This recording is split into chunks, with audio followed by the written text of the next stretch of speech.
Okay, let's get started. So, good afternoon, everybody, and welcome to a very special webinar for us today, celebrating 30 years of Galapagos Conservation Trust. We're really happy to be joined this afternoon by friends old and new in the UK, in Ecuador, and beyond. We are really happy to have two panelists with us this afternoon. We've got Lucía Norris Crespo, our inspirational colleague who leads our policy and engagement on the ground. She is in Galapagos right now and will be sharing stories about what she's up to over there and a local perspective. And we also have Dr. Henry Nicholls, GCT Ambassador, who's been involved since the early days of GCT, who has written 2 books on Galapagos, has supported editing our Galapagos Matters magazine for many years, and has been a huge advocate for GCT through his role as GCT Ambassador as well. And I am Jen Jones, Chief Executive of GCT. It's an honor to be representing the work of hundreds of people over the 30 years, so not just from GCT's team, but from all of our partners as well. I do apologize, I am at the end of having a bit of a cold. Thankfully, this is a virtual event, so I can't transmit it to any of you, but thank you for bearing with me of my snuffly voice today. As well as updating you on that, before we get started, there's 2 more points that I'd like to raise. So firstly, at the bottom of your screen, you should be able to see a Q&A box. Please do use this to submit questions for the panel. So I am going to start with a short talk, and then after that we're going to have a Q&A with Lucy and Henry as well. So please submit any questions that you've got for them in the Q&A box. We'll get to as many as we can during the hour of the webinar and then follow up with any we're not able to answer. Secondly, I wanted to draw attention to a very big piece of news that's broken in the UK over the last week, that the average price of a pint of beer in this country is now over £5. So this is not a huge surprise or shock to those of us who spend a lot of time in London, such as the GCT team, but nationally there is a huge outcry at this news even. Why am I talking about pints? Well, now it's significantly cheaper to be a member of GCT than it is to buy a pint each month. So just £4 a month, you could be a GCT member. We have a very easy way of signing up on the GCT website. Please visit galapagosconservation.org.uk. There's a big green join button. We're hoping to get more members this year than ever before in our 30th year. The members are a hugely important community to GCT. They are, well, really the biggest advocates in the UK for Galapagos, a group of people who just really want to stay connected with the magic of the islands after they've been lucky enough to visit. They're also really important for us as a charity. So having reliable income and knowing how much is going to come in each month or year really helps us to plan ahead. So knowing that we've got the membership finance to rely on each year is really important for small charities like ours, where we don't have an endowment fund to rely on. So every single year we need to go and raise all of the money that we want to spend in Galapagos on our conservation work. So please join if you're not already a member. If you are, then a huge thank you from all of us, and I hope you feel really proud for what you've helped to achieve over the years as we share it with you this year. All right, so before we go to our Q&A then, I am going to give you a whistle-stop tour of the history of GCT and to celebrate some of the key conservation outcomes in Galapagos over the last 30 years that we've been lucky enough to be a part of. In this title slide at the beginning, you can see in the top left a black and white photo of Sir David Attenborough and Sir David Bellamy, 2 really famous naturalists here in the UK. This was taken on GCT's inauguration in April, so this month, 30 years ago. I do remember there was colour photography at this time. It wasn't that old, but it was black and white, as our first newsletters were printed in black and white there. But just from that very first day, we had science at the core of what we do. And that's a theme which I think will come up again and again in this webinar. Okay, so back in 1995, GCT was set up as a Friends of Galapagos organization. So a group of Brits went over to Galapagos, experienced the magic, and was surprised to find out that there wasn't a dedicated charity in the UK to looking to raise funds and raise awareness in Galapagos. So GCT was formed to fill that niche. Since then, although we do work very closely with the Charles Darwin Foundation and Friends of Galapagos organizations that we were part of initially, we have a much wider stakeholder network now, so many more than even that's shown here on the slide, as we've grown our work to link with the community, with policy, with education, as well as science, all geared to have the best impact we can together for conserving the unique biodiversity of the Galapagos Islands and supporting the local community to thrive alongside these amazing species. So before we get any further, I think it's good to remind ourselves just why the species in Galapagos are so special. So the geographic isolation is a starter. The islands are 1,000 kilometers off the coast of Ecuador in the Pacific Ocean. So anything that can colonize an island that's that isolated is very special to start with. So whether they floated there, swam there, flew there, or unfortunately more recently hijacked a kind of human transport route, these species are very good at persevering and adapting to quite hostile environments, actually, in volcanic archipelagos. So they're already good at adapting. The unique geology of the islands also adds to this. So over time, the islands are on this conveyor belt, basically. There will always be new islands coming up at one end of the chain and islands eroding back under the ocean, the other end of the chain. So species need to continually colonize over time as well to survive. In the ocean, the unique currents are a key part as well. So we have currents meeting in Galapagos that include warm waters from the Panama Current and cold waters from the Humboldt Current that start right down in Antarctica. So you have some species that are really adapted to the warm, some to the cold, and a huge mix, therefore, around Galapagos. So all these elements work together to have this really unique natural factors that support the unique ecology and ultimately make the endemism hotspot that is Galapagos. So this is highlighting the endemic species that are found nowhere else on the planet. So globally, this is a really, really important area to be focusing conservation attention.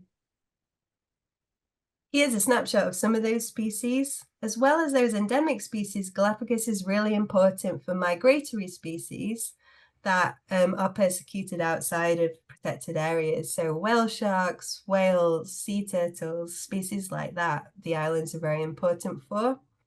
And also for species far around the world, the islands are a great hopeful case study where, although we have a lot of work to do to ensure that protection continues, there's a lot we can learn and celebrate from Galapagos that can support other places to benefit from the conservation successes that have been achieved there. So this year, as well as celebrating the conservation successes, we're remembering friends of GCT that are no longer with us who have been a huge part of this story. And I'm looking forward to sharing more of those stories over this year and hearing from your stories as well. So we want to hear stories of Galapagos and GCT gone by. I've already had a few members get in touch and share some. It's really inspiring to hear stories across the timeline, so please keep them coming in. Here we have Nigel Sitwell, who was the early chair of GCT and a big driver of what the charity became. Felipe Cruz was born in Floriana Island and a major driver of the Floriana Restoration Initiative that's still going on today. Randall Keynes was a Darwin expert and a GCT ambassador here in the UK. And the unforgettable Godfrey Merlin, who was a GCT ambassador, a Brit based in Galapagos for 50 years, who was often at the forefront of real change in conservation as well. So we have many inspiring stories to build on. And really, they have, all of those people and many more have been a huge part of getting GCT to where we are today.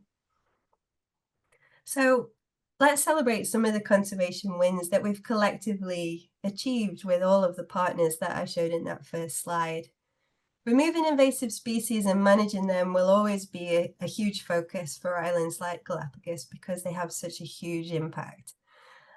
Back in '97, GCT helped to fundraise for Project Isabella, which was focused on the islands of Santiago and Northern Isabella Island to get rid of goats, pigs, and donkeys, led by the National Park and Charles Darwin Foundation. The issue with these introduced herbivores was that they would compete with the giant tortoises as well as other species for the vegetation that was already quite limited on the islands. What I want to highlight here is that these efforts do take decades, and that's where we need to have consistency of NGOs who really care about topics to keep driving forwards. Because in 1997, that program was launched, and then 9 years later, Santiago was declared free of these invasive species. In about 2018, the first trial land iguana reintroduction happened in Santiago, and now that population seems to have established well and is breeding. So in that story of almost 30 years since Project Isabella started, we're still seeing the benefits, coming true in Galapagos as well. You can see here that Floriana program started in 2009, and in 2023, the first eradication activities for rodents and feral cats began. And so we're hoping in the next 10 to 20 years, we'll see some good news stories coming in with species reintroduced to Floriana that have been recently lost. In the ocean realm, there's some pretty progressive legislation that exists around Galapagos for ocean protection. We're working with partners to try and improve monitoring and enforcement of this. Another area that we've done a lot of work with partners is following where species are going. Specifically, the whale sharks has been a big focus species for us, to try and inform where protected areas should be designated. So the Cocos-Galapagos Swimway was a really important finding that the Cocos Island of Costa Rica is connected with the Galapagos Islands through a submarine volcano chain, which sounds very cool, that many species use to navigate on their migrations. So this science fed into the policy that was needed to then protect this larger area of ocean. And we are dedicated to continue helping Ecuador fulfill their pledge to protect 30% of their ocean by 2030. Excuse me. Connecting communities with nature is a huge passion for GCT and of mine personally, ever since we started the Discovering Galapagos educational program back in 2014. So I'm lucky enough to have been involved with GCT for 14 years now, and I've seen a huge change in environmental education and the outreach on the islands. There's much more available now for young people. There's more to be done to make sure that that continues to stay that way and that children from all islands and societies get to benefit. But I think it's really positive to see how much more is being done to engage young people with conservation and learning about science. We've published these 3 storybooks for kids that are linked with curriculum materials for schools. They have been co-written with scientists working on these species, and are now being shared also with kids in mainland Ecuador so that they can learn about Galapagos, a really important part of their own country, and understand how their actions on the mainland can actually connect with the conservation of these species as well. I love this quote from Sir David, that no one will protect what they don't care about. and no one will care about what they have never experienced. And again, I think this is the foundation for that connecting with nature strategy that we want to continue driving. We were really surprised when we started some of this work to know that a lot of young people can't swim on the islands. They don't have an opportunity to see the nature that most tourists do. And so this area of work is really critical. Finally, for the conservation wins, plastic pollution has been a huge topic for us for the last 7 years. And we, in 2021, started the Pacific Plastic Science to Solutions Network, co-managed with the University of Exeter. There's 20 organizations involved with that, hundreds of individuals, and we work across Ecuador, Peru, and Chile, as well as Europe, to understand the sources of plastic pollution, the impacts to wildlife and to people, socioeconomic impacts as well, and to test solutions at all areas of the supply chain. We are really excited to continue being involved with the UN Global Plastics Treaty talks. Although they haven't resolved on the timeline we were hoping, we have had quite a significant presence there, working with other islands to raise the voices of the species in Galapagos as well as the local community, because almost all of the plastics that we see on the shorelines of Galapagos are coming in from outside of the marine reserve. And working with many partners, we've now got the evidence to really prove that. And that is a very compelling argument at a global scale as to why plastics need to be much better managed. And industries such as the plastic manufacturers, petrochemical industry really need to be listening up, because this is a huge impact on this extremely famous, fragile UNESCO World Heritage Site. So we look forward to keeping you posted on what we're doing in the plastics area as well going forwards. So we like our evolution, analogies, and I wanted to just share a bit about how we feel that we are uniquely adapted to our niche within the Galapagos network. So working collaboratively is hugely important to us. It really is a part of our DNA. We believe that we can all have a bigger impact the more we work together across disciplines, across countries, across languages, across generations. More diversity means that we have a better chance of solutions that will be implemented and respected into the future. We do not want to duplicate efforts, and there's amazing partners doing amazing things. We want to make sure that we add value to that we help raise them up too, and that we fill gaps that others aren't addressing for the benefit of Galapagos as well. Second adaptation strategically is this Science to Solutions foundation. So as I mentioned, from day one, science has been a big part of what we do, but science on its own isn't enough. There's a ticking clock for a lot of these threats that we're working on, and so we need to make sure the science that we support is linked with solutions design, monitoring how solutions are going, making sure it's really applied.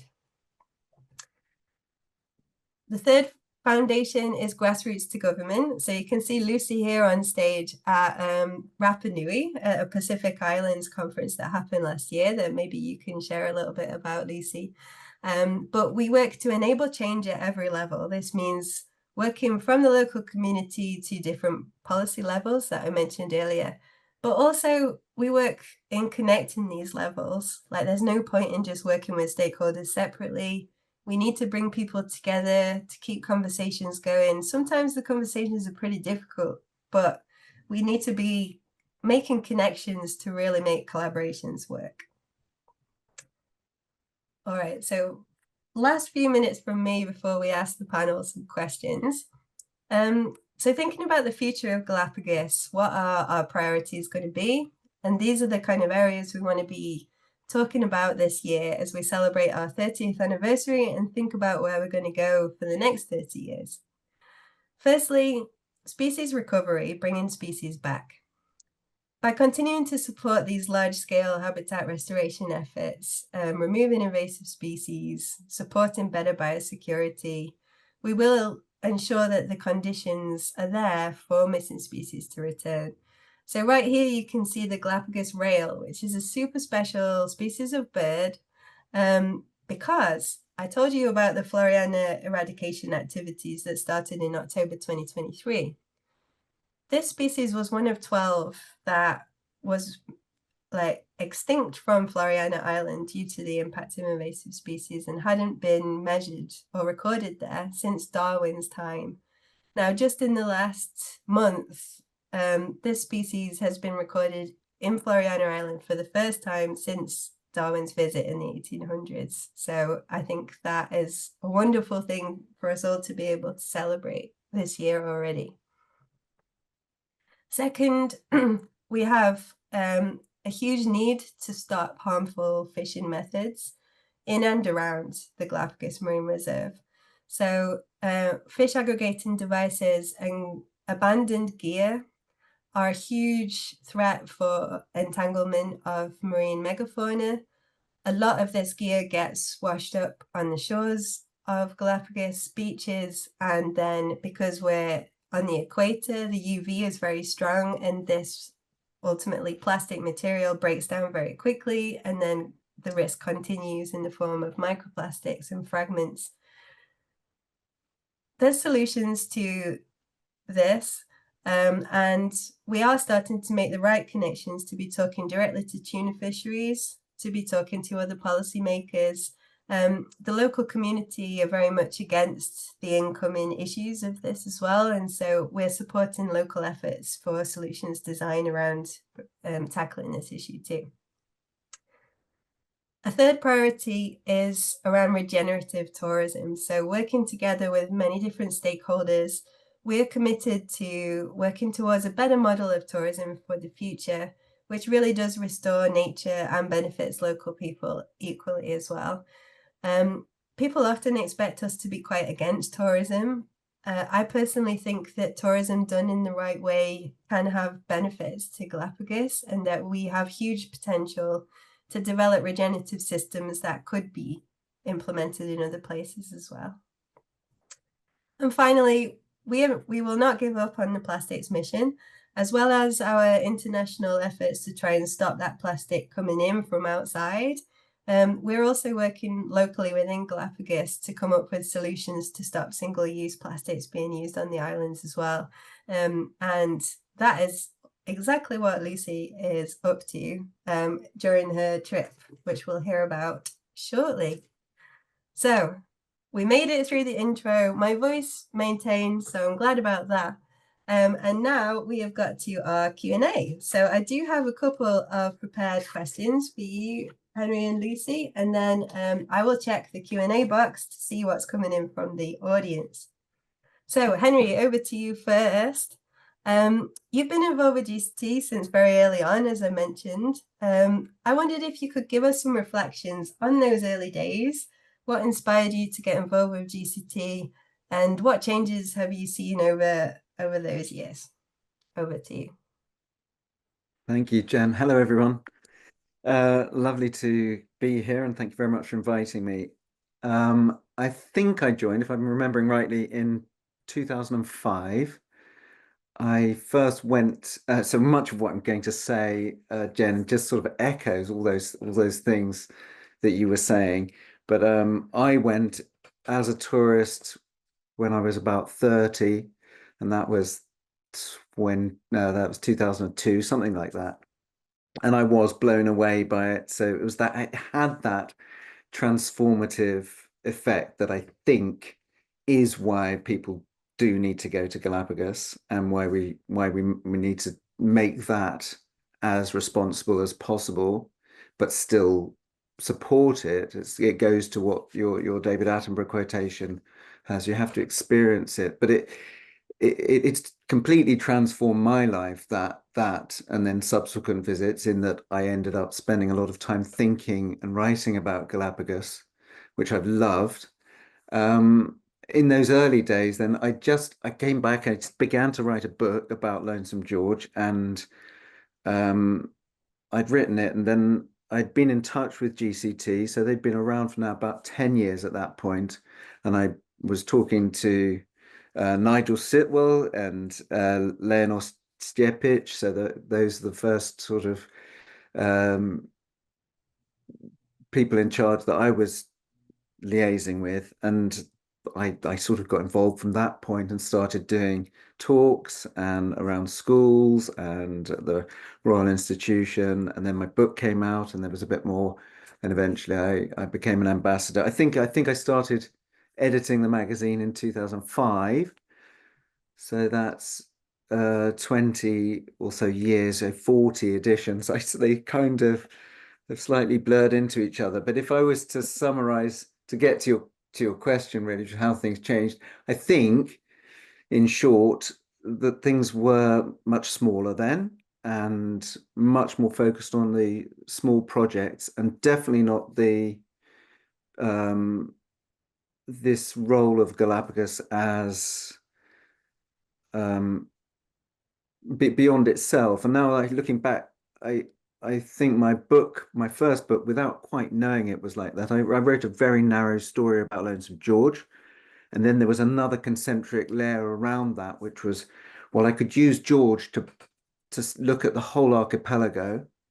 And then another big layer around that was, well, I could use Galapagos to look at global conservation. And that is what I did in the book. And that is then sort of what GCT just did from maybe 10 or 15, probably 15 years ago, began this process of just networking and moving out.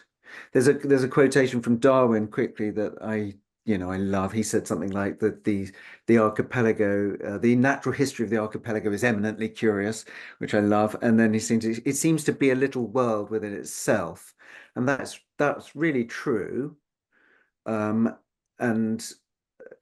yet it's sort of that, well, we were now that little world within itself is now a little bit in tension. It's no longer quite true. There's lots of connectivity that we need that are creating problems in Galapagos. So that isolation was very important.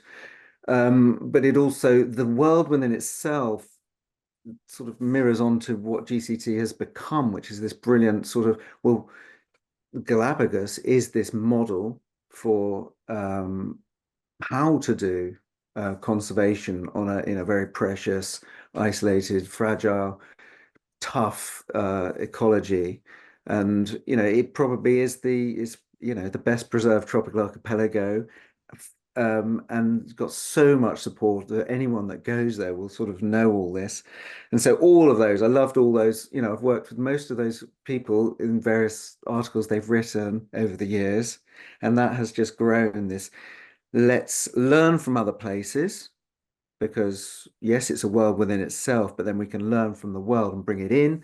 But definitely, well, hold on, Galapagos is this model that we can then, maybe we can show the rest of the world how to do these amazingly important things, like, just to list a few, the rewilding and the restoration and climate change on islands, and your plastics that you're doing, and biosecurity. These are big issues that just are at the center of Galapagos conservation, but can be transported to other places.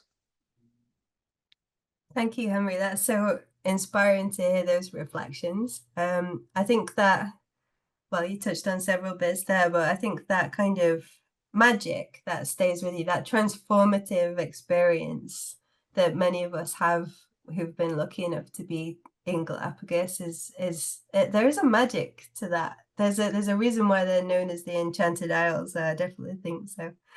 All right, so Lucy, over to you. So you're in Galapagos right now.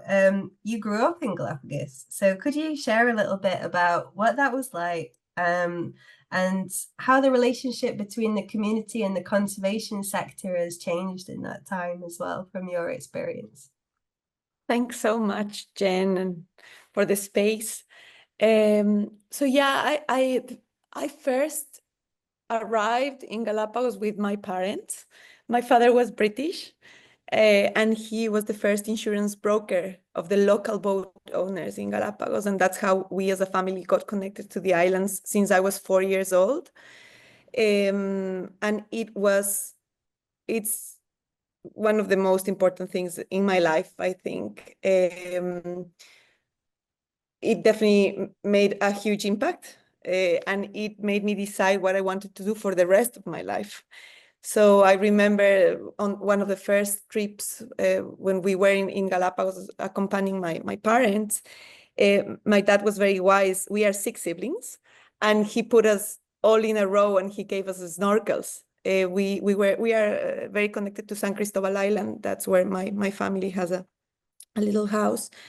And he would just like be like, yeah, go into the water and see the underwater, right? And just watching those sea lions play when you are 4 years old or 5 years old, and with my siblings, that was like magic. And I think that I got connected to nature then, like absolutely connected to nature and absolutely connected to Galapagos. So growing up, I actually grew up between the capital city of Ecuador in the foothills of a sacred mountain called Dilalo and Galapagos. We were moving around because of school. It was difficult for us to be in school in Galapagos at the time. So when we all grew up, we came to Galapagos and lived here. But just being in contact was amazing. We used to play with the kids from the neighborhood that are still friends. I remember actually that my mom would send me to buy milk. The best milk in Ecuador is from Galapagos, actually. We have an amazing cattle here, very, very healthy. And she would send me with a bottle, you know. Returnability was everything in Galapagos. We didn't have single-use plastics. We just brought our baskets. She would send me with a bottle, and if I didn't bring my bottle, I didn't have the milk. So, you know, I remember those simple things that we used to do without thinking about it when I was a child. And I do remember a Galapagos with a way fewer population. So those memories are in my heart a lot now. Yeah, it was fantastic. And at the time, regarding the conservation sector, I do remember a conservation sector that made the community not upset, but the conservation sector was very talking between them, so, like the sector themselves. The community felt very a part of the conservation sector, and that created yeah, like bitterness from the community. I remember so I was a child in the 90s. I remember these conversations about the conservation sector wanting not to have like access to health, not to have access to education, not to have access to sewage or to fresh water, because that way the people would leave the islands. That was a little bit how the conservation sector used to stand up at the time. And that was such a terrible mistake. Because now, of course, we have many people that are now grown-ups that didn't feel part of it. Luckily, over the past years, I've seen a big change. I think GCT is part of that change that is so important, that we need to be all in this together. The communities is a huge part of the response. As you were saying, Jen, someone that, if kids don't know how to swim, they've never seen the underwater world, how can they protect that? Right? And I see GCT doing an amazing job working with the local community to make them the ones that protect the nature here, right? We are empowering people here. And that makes me just so proud to be part of GCT. Well, thank you, Lucy. That was lovely to hear those messages and from your words there as well. And I know there'll be lots of people who are quite envious of that childhood of being so connected with the amazing islands there. So as well as like experiencing nature in person, I mean, I don't think you can really beat that. We do have a role to play with sharing stories to different audiences as well. And so this is another one for you, Henry, as our writer on the call. So as you said, you wrote a whole book about Lonesome George. Could you give us a short recap of George's story, and also let us know, what do you think his story kind of represents for Galapagos and other places? What lessons could we learn from George's story? Yes, Lonesome George, we don't really know when. So he was a giant tortoise, everyone, in case you didn't know who Lonesome George was, the most famous tortoise in the world, I suppose.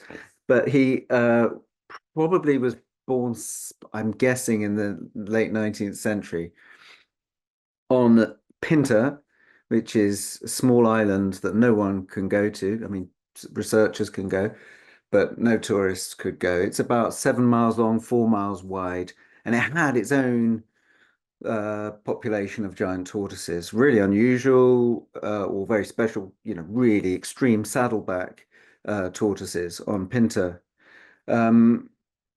They were thought to have gone extinct in the very early 20th century, and no one saw any for most of the 20th century. And that's the usual that whalers and sailors had come by and taken them all off, and Pinta was a popular stopping off point. And then in 1971, they found Lonesome George. There's a whole story to that, but this one tortoise was found on Pinta and brought into captivity Santa Cruz, which, if you've seen Lonesome George, that's where you would have seen him and where he is still, actually. But then he was in captivity from then, 1972, all the way until his death in 2012. And there were just, when I went in the early 2000s, I remember going to see, you have a little tour around the research station there, and Lonesome George was kind of, he had his special pen and an information panel there, and lots of tourists there taking photographs. And I remember, honestly, slightly embarrassing now, having become his greatest fan, but I was pretty underwhelmed by this tortoise. So I thought, well, okay, he's the last of his kind, and I kind of moved on. But I heard some stories. I wrote a feature about him, and I heard enough stories to think, oh my goodness, almost everyone I interview about Lonesome George has a different view about what should happen to him, what he symbolizes. And that was incredibly rich sort of territory to write about. So it's not great science when humans project their emotions onto animals and do all of that. There was very little, I think, thinking and imagining, what George, what it felt like for him. So he was always a kind of almost honorary human, but that was very interesting. And I think now then my respect for him grew over the years. Every time anyone ever called me, it was always about Lonesome George. Could I comment on this and that and the other? And that was really just, I guess, going to be me projecting again now, doing a bit of an inappropriate anthropomorphism. But he seemed to be the best communicator. He could communicate to humans about the plight of these islands much better than most humans could, and this was rather amazing.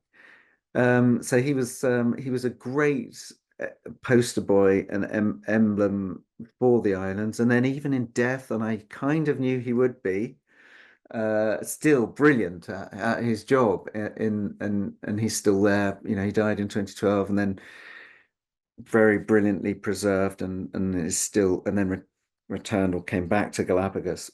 And I do remember having oh gosh, just now you brought up Felipe there, and it was a great friend, and I didn't know him that well, but we got together enough times over the years that I had a great fondness for Felipe, and I stayed with him once, and when Lonesome George had died, and I went out to write a story on it, and he was very matter of fact about just the way Felipe would be about what to do with Lonesome George.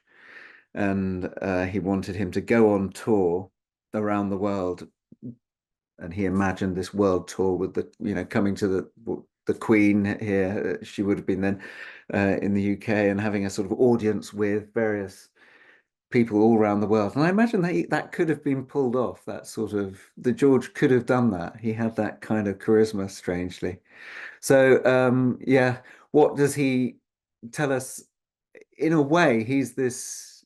Yeah, I think it might be that thing that you project whatever you want, but it's difficult to not project onto George. There was a bit on the information panel which seems a little bit dated now. This was sort of 1990s information panel, but it's about right. It's that it said something like, whatever happens to Lonesome George, because we were trying to find possibly other females from the island then, and trying to get him to breed. So, but whatever happens to Lonesome George, let us not forget the impact that humans have had on the natural world. So again, here he was, not just about Galapagos, not just about giant tortoises, not just about all species in Galapagos, but all species in the world. This tortoise could kind of speak to that. And, you know, extinction happens and you don't know it. And so this was, because giant tortoises live for hundreds of years or whatever, this was it can't happen that often that you know you're in an extinction moment.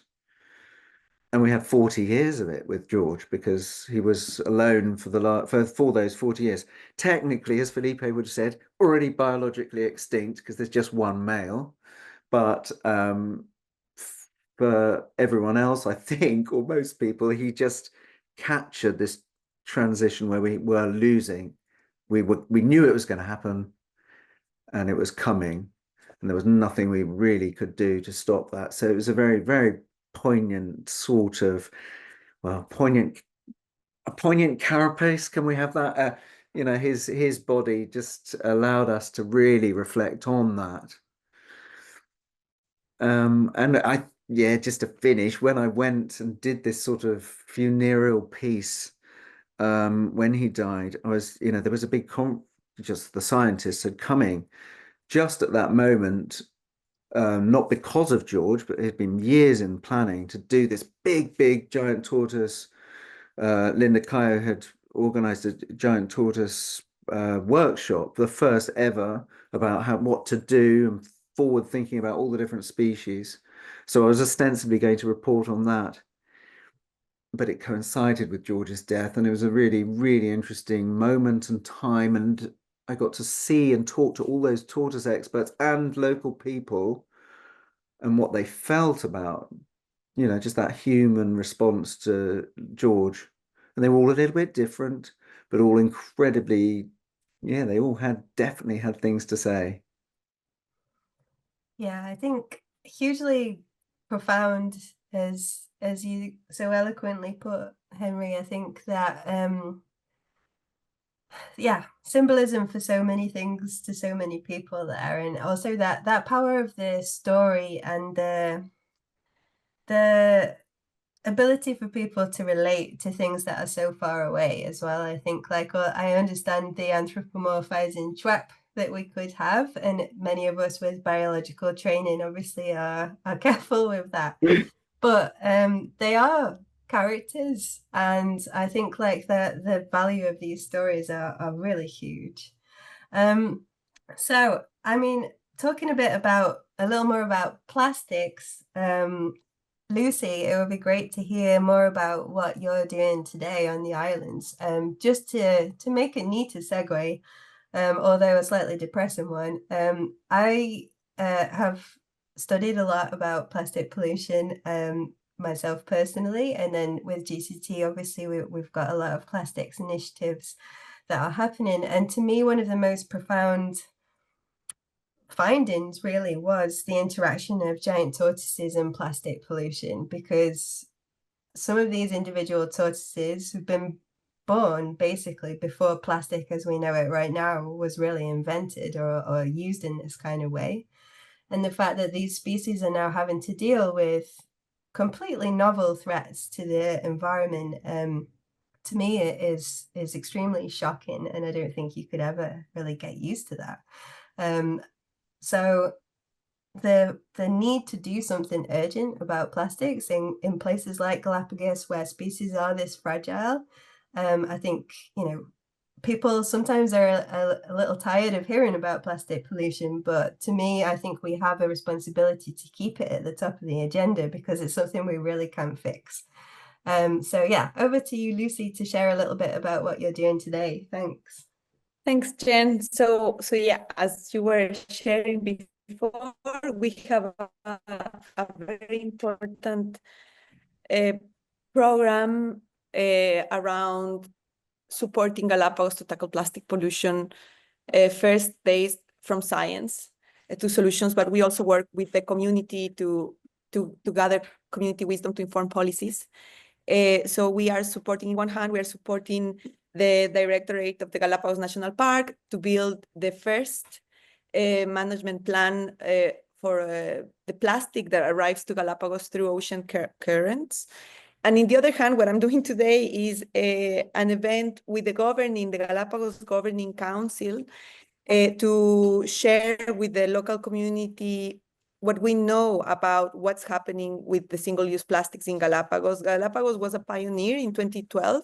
It was one of the first places that implemented policies to eliminate single-use plastics like plastic bags, and over the time, straws, plastic containers. And we have seen some things worked and some others didn't work. So we are supporting the authorities to understand what has worked, what hasn't worked, and why hasn't it worked, and what can we do to improve the situation in the future. So today we're having a dialogue with the local community. We're inviting entrepreneurs that are doing businesses using alternatives to single-use plastics.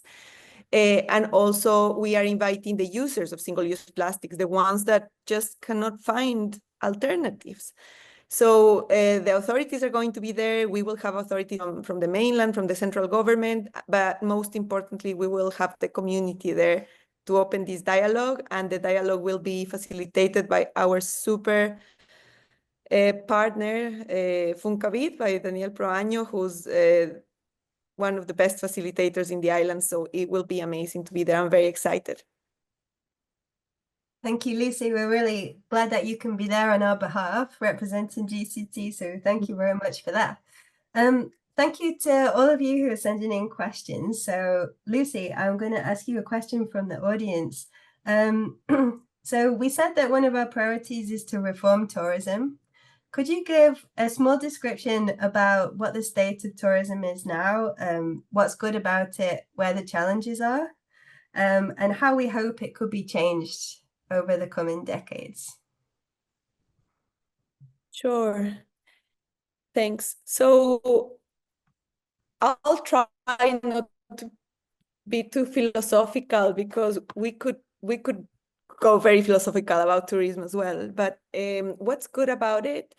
Well, as some of you may know, many decades ago, tourism was very focused on boat tours, and that tourism got very well regulated. I think Galapagos must have one of the best models for onboard tourism, and that part is going great. It's very regulated. You know, we can still improve, but let's say that now the impact that we are seeing in Galapagos is on the land-based tourism. Over the past decades, the percentage of tourism that do hop on, hop off, so basically between the 4 populated islands, have increased. I think it's more than 60% now. Before it was 60% boat tours and 40% land tours, and now it's the opposite.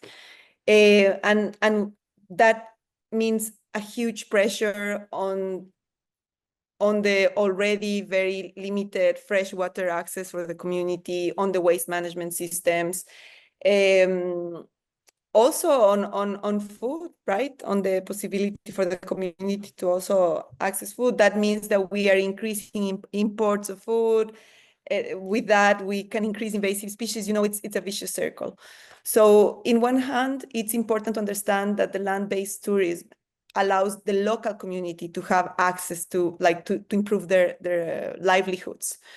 But the fact that it's not regulated means that many things can just, we just have many effects that we are not hoping to have, and that it's becoming a challenge for the local authorities to deal with, right? Like waste management. So what can we do? So basically, since 2023, we supported to create a group we call ourselves the Regenerative Tourism Group. We basically are there for the authorities as advisors of how to make the tourism become more regenerative. I agree with Jen when she says can be a force for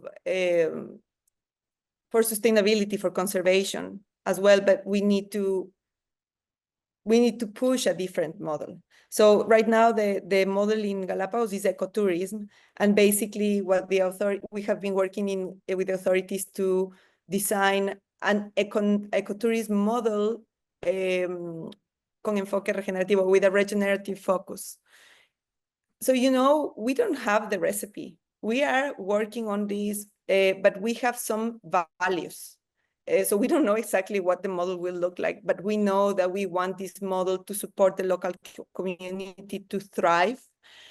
We know that we need this model to support the regeneration of nature, as Jen was sharing when she was speaking. And we are basically walking that path right now.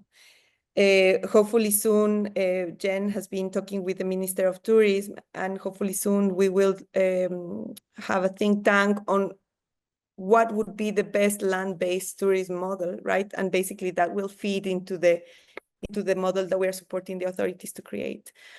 And becoming more philosophical, just as a last part, when we talk about thriving, right? What we want is to support the community to live within, right? We all need to do that. As Henry was saying, the Galapagos are like a little world. And in the world, we also need to do that. We need to live within the planetary boundaries, but with social justice. And basically, we want to support Galapagos to have that model that instead of pursuing endless growth, to pursue for the community and for nature to thrive. So yeah, we are on that path now. We are walking the path. I don't know if that answers the question, Jen. I'm sure that you could. That was beautiful, and actually answered some other questions, which was including how do we link with policymakers around tourism, etc. So yeah, that was great. Thanks, Lucy. Henry, we've got one for you. Hang on a sec, let me get this right. Do you know if there's efforts to find mates for Fernanda, the Fernandina tortoise? And second part of the question, do you think it's better to try and conserve species we know have a stable population than those that have a finite population?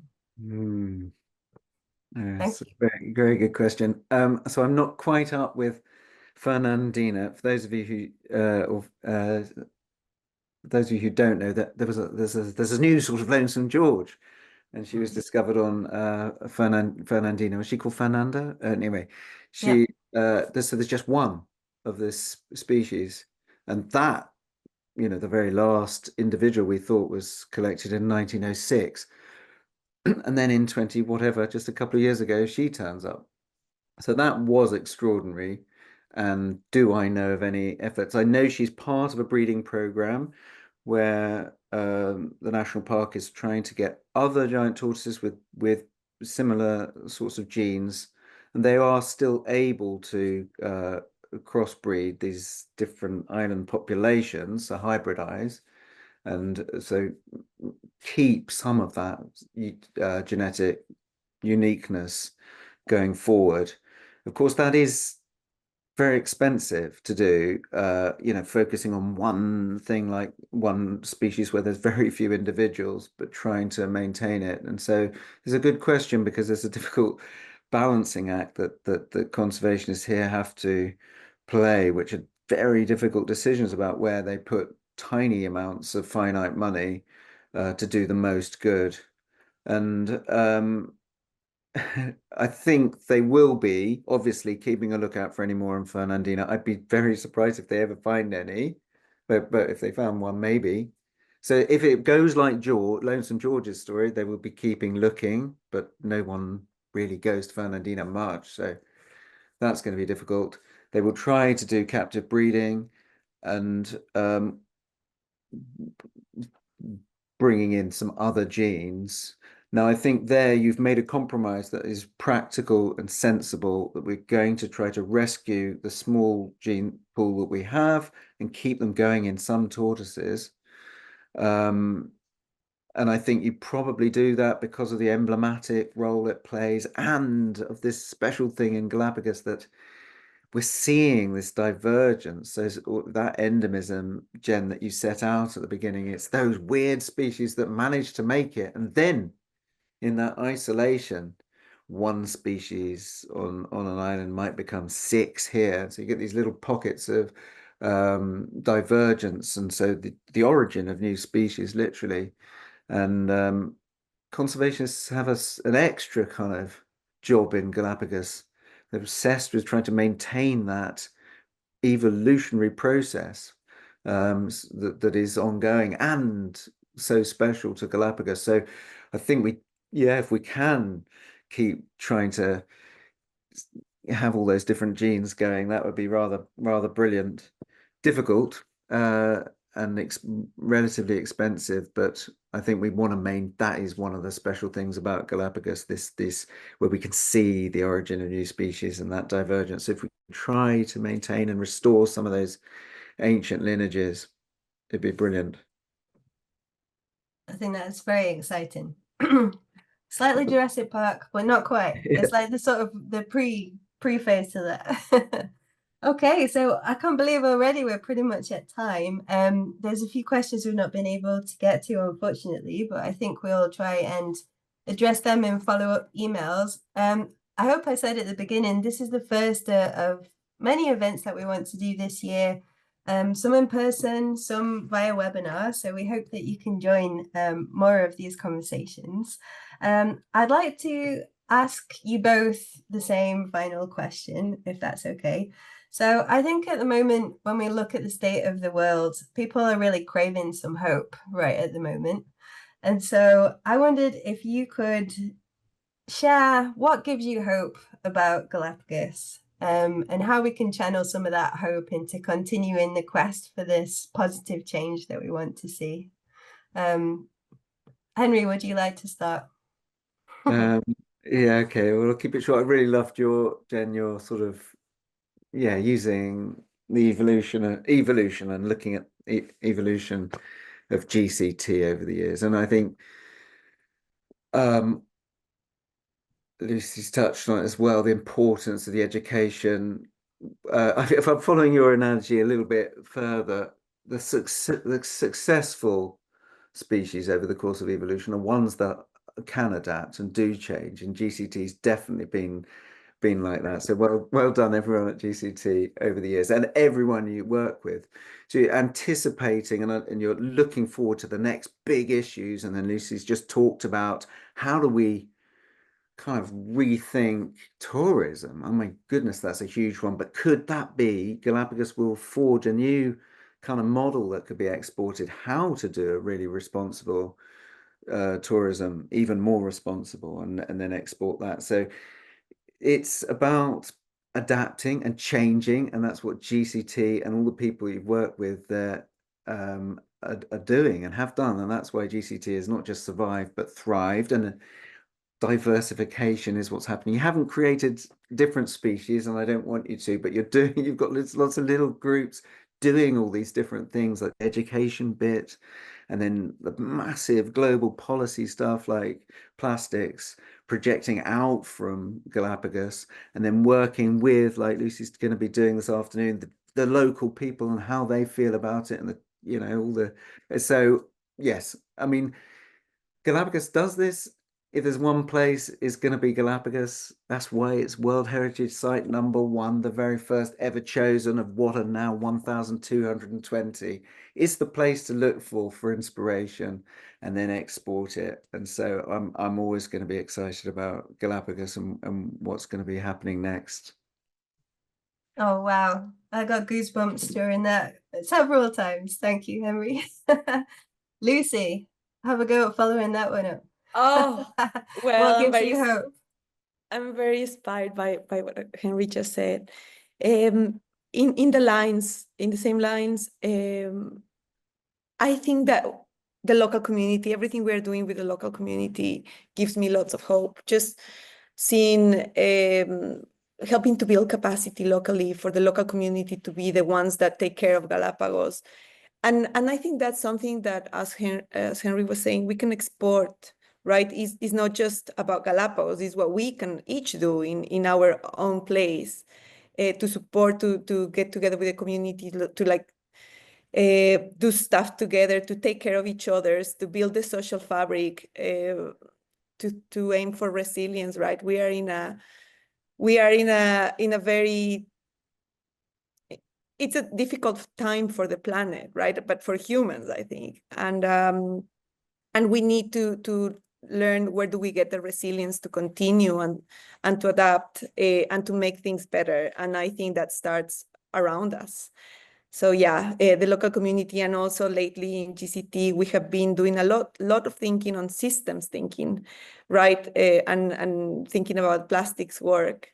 It's not just about using the more returnables and reusing. Is on that example is what's the system behind, right?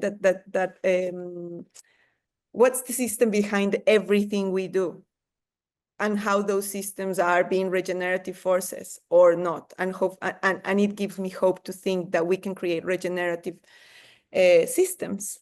So yeah. Thank you both. Yeah, I think one thing about us at GCT, we're not scared of the big, complex, scary monster topics, that's for sure. The more complex, the better for us. We take a holistic view, and ultimately, yeah, we don't shy away from these big ones. Okay, so a few final notes from me. Thank you so much to everybody for joining us. Thank you to Henry. Thank you to Lucy. I know that we could have definitely kept this conversation going on for several more hours, so I do appreciate your great insights. Henry is back for our next webinar next month, so please all join us for that. Henry is going to be speaking more about the history of Galapagos and Charles Darwin's voyage back in the 1800s. So I can't wait for that, and to let Henry do more of the talking than me. Thank you for agreeing to do that. Also, we have our annual Galapagos Day on 9th of October in 1 Wimpole Street in London. This year is going to be an ocean theme. Spoiler alert, there may be quite a few sharks featured. We're on early bird price at the moment, just £20 a ticket, so you can buy those on our website as well when you sign up to be a member. So thank you again, everybody, for joining us. We will be in touch.